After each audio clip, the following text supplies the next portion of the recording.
So other than their pride, the Minnesota Fighting Vikings made out of the Sunday debacle against the greasy, grimy Green Bay Packers relatively unscathed. But we say basically because rookie third-round pick Cameron Dantzler, who had himself a baptism by fire, he popped up on the injury report on Wednesday after he missed with a rib injury. And it's interesting because also on there, they listed Gladney with a knee, but you had a full participant, even though they didn't list him last week at all, because remember, the Vikings were famously, oh, there's no one on the injury report. We just put Danielle Hunter in IR.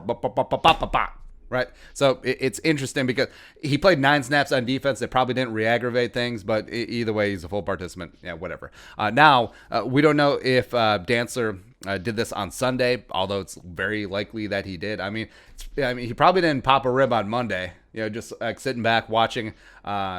He may have popped a rib laughing at Steven Gostkowski missing all those field goals and then all of a sudden hitting the game winner. It's like, so it's very likely that he did during the game. Unlikely he did it right at the end, even though it's hard to pinpoint when that happened. So he probably had to play through it. And props to him for playing through an injury and not using it as an excuse after giving up a big play, because who would ever do that? I don't know.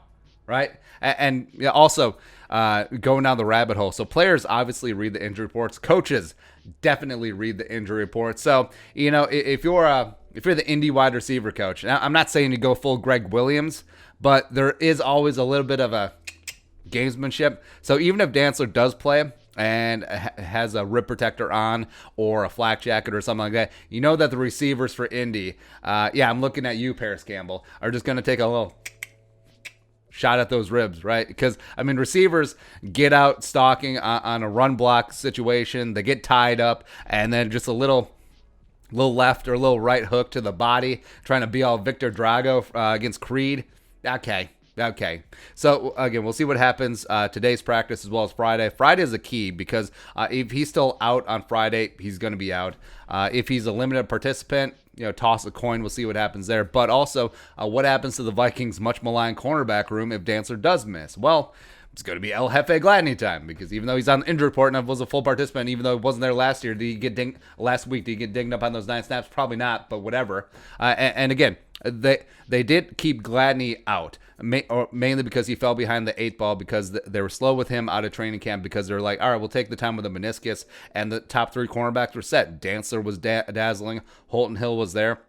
Mike Hughes was the incumbent. So it wasn't so much an indictment on Gladney. It was just more like, there's no preseason games. There's not really anything that could move the needle, pun intended, that could shake up that strata of where the quarterbacks are going to be. Week 1's a different story. So the way that Mike Hughes and Holton Hill played, as well as this potential injury to Cameron Tiny Dantzler, it is El Jefe time. They need to get the boss in there. Now, he should have been worked in either way, even if Dantzler was completely 100%, and even if Dantzler does play, as well as, hell, toss some Chris Boyd in there. Why the hell not at this point? And frankly, Hughes and Holton's role should be scaled back. And I know that we made fun of Zimmer's cornerback rotation that he had last year when it was looking like elementary school Pop Warner. Everyone gets equal time. It's like, oh, Xavier, oh, you're out. Oh, Chris Boyd, you're in. Or Holton Hill, you're in. Or, Mike Hughes, you're out. Mac, you stay out there because you're the only one that's worth 2 poops, right? But again, we'll see how this progresses. Dantzler is a tough kid. I'm sure he'll want to play, especially after that debut chance to get right against Indianapolis. But ribs are tough, especially for cornerbacks, because there's a lot of contact, a lot of hitting the ground after diving for contested passes, a lot of jumping, a lot of stretching, a lot of things that could really not feel great with those ribs. Plus, the risk of re-injury is there, and it's pretty high because cracked and broken ribs, probably not broken. Say you got cracked ribs, even though that's a small break, or if it's like cartilage or anything like that, it doesn't matter. But you just have to sit and let them rest. It basically is a hamstring. So you're just like, ow, everything hurts, breathing hurts, hurting hurts, everything hurts. But, if he does play the flak jacket as well as a little lidocaine, a little Dr. Feelgood, you know how players get down. But would obviously love to have him out there. I think there was a lot of positives to take away from his debut, even though on the stat sheet it didn't look great.